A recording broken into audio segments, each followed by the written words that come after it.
کو بیان کیا نا، وہ یہی ہے کہ اولیاء نقشبند کا ایک بنیادی مرکزی تصور یہ ہے کہ اپنے آپ کو دربار رسول سے وابستہ سمجھیں. یعنی ظاہری طور پر آپ اس دنیا میں اور اس دنیا کے اسٹرکچر میں،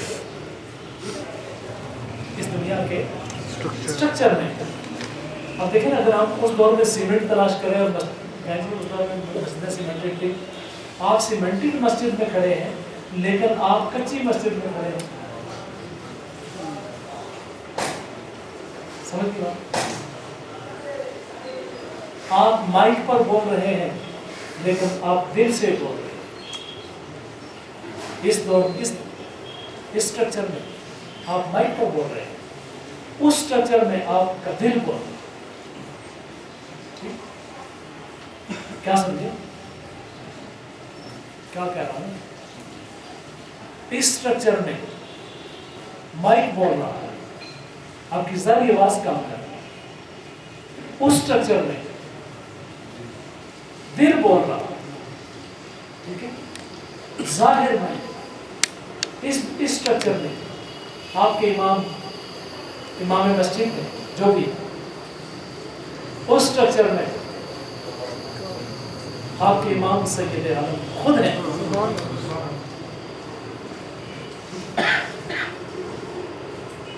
غذا کھاتے ہوئے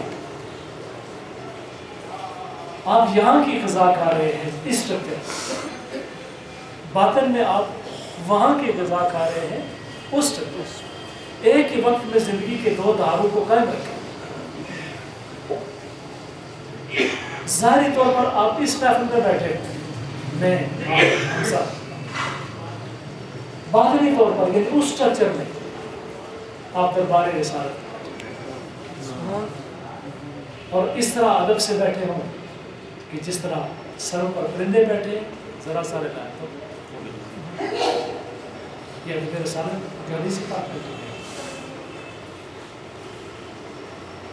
اور اس تصور کے ساتھ کہ وہ محفل بھی حضور کی ہے، یہ محفل بھی حضور کی ہے. جب کوئی شیخ یا کوئی مرشد یہ تصور بیان کرے، اس کو چاہیے کہ اپنے آپ کو غلاموں میں بٹھا کے بات کرے. کہیں وہ یہ نہ سمجھ بیٹھے کہ جو کچھ ان کو مل رہا ہے میری وجہ سے نہیں. جو کچھ مل رہا ہے اس محفل میں بھی مل رہا ہے، سرکار تقسیم فرما رہے ہیں. اس محفل میں مل رہا ہے سرکار.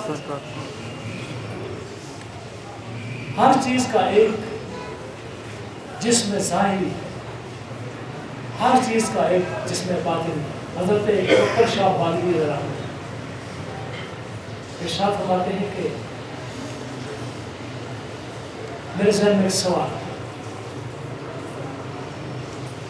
بلکہ یہ کتاب ذکر خیر ابھی نہیں پرنٹ ہوگی، ضرور اس کو پڑھیں. وہ جو سلطان الاذکار والی وہ نہیں کیا لکھی سلطان کسی کو پڑھے. تو حضرت بکر شاہ سے فرماتے ہیں کہ میرے ذہن میں ایک سوال آیا، اور وہ یہ تھا کہ ختم شریف جب پڑھ رہے تھے تو اس میں جو قرآن ہم پڑھ رہے ہیں یا اوراد پڑھ رہے ہیں وہ تو پڑھ رہے ہیں، یہ جو ہمارے سامنے کھانے رکھے ہیں ان کا کیا فائدہ؟ یعنی ان کا روحانی تعبیر کیا؟ ولی اللہ یاد رکھیں کہ روحانی تعبیر کرتے ہیں ہر چیز روح کے ذریعے سے، روح کے لینگویج میں اور روح کے فورم سے جا کر اس کو انٹرپریٹ کرنے کی کوشش کرتے ہیں. فرماتے ہیں میں نے کون؟ حضرت توکل شاہ نقشبندی صوفیہ میں سے ہی ہے. فرماتے ہیں کہ میں نے پانی کا گلاس جو تھا اس کا جسم نوری دیکھنے کی کوشش کی تو میں نے دیکھا کہ وہ پانی میرے سامنے، میری نگاہوں کے سامنے نور میں کنورٹ ہو رہا ہے. یعنی میرے سامنے ایک دفعہ دیکھا تو ظاہری پانی تھا اور گلاس تھا، باطنی نگاہ سے دیکھا تو نور کا گلاس تھا اور نورانی پانی تھا.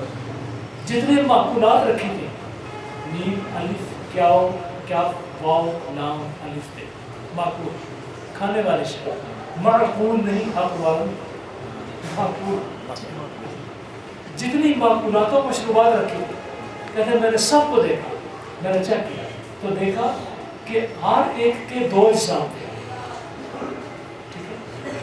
ہر ایک کے دو اجسام تھے.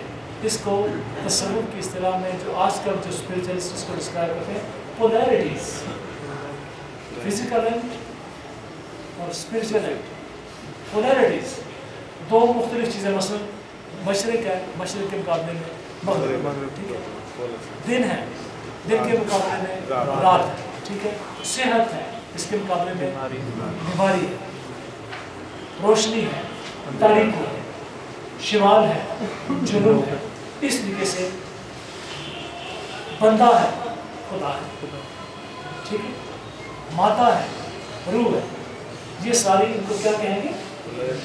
پولیرٹیز. پولیرٹیز، ٹھیک ہے. یعنی اشیاء کا ازداد اشیاء، شے کا ایک دوسرے کے بالکل برعکس ہونا، ازداد اشیاء سے کے کمبینیشن سے ایک تیسرا وجود جنم لیتا ہے. ٹھیک ہے، یہی وجہ ہے کہ خدا کی ضد کوئی نہیں تاکہ تیسرے وجود کا تصور ہی جنم لیتا ہے. یہ وحدانیت کی دلیل، وحدیت کا تصور بھی ہے. ہر چیز میں پولیرٹی ہے، خدا میں کوئی پولیرٹی.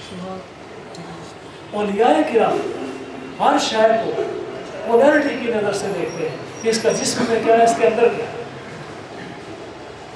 ٹھیک ہے، اس کا جسم کیسا ہے، اس کا اندر کیا ہے. حضرت مجدد کے بارگاہ پاک میں جب آپ کے خلیفہ حضرت طاہر بندگی، ہمارے سلیم بھائی آپ آ گئے یا میں لے کر ان کے آستانہ شریف پر گئے تھے، تو حضرت طاہر بندگی کے آپ تشریف لائے علمی طور پر مناظرہ کرنے کے لیے. ٹھیک ہے، تو حضرت مجدد پاک نے آپ سے نام پوچھا، رائے نام بھی نہیں پتا، کہاں سے آئے ہیں کوئی پتہ نہیں، آئے تھے مناظرہ کرنے.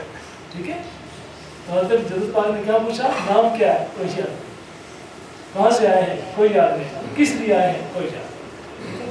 کیوں، کیا ہوا تھا؟ حضرت مجدد پاک نے ظاہری پولیرٹی میں دیکھا، ظاہری ڈائمنشن میں دیکھا تو بدن تھا، باطنی پولیرٹی میں دیکھا، باطنی ڈائمنشن میں دیکھا تو کیا تھا؟ علم کی تاریکی تھی. العلم حجاب الاکبر، علم سب سے بڑا حجاب ہے.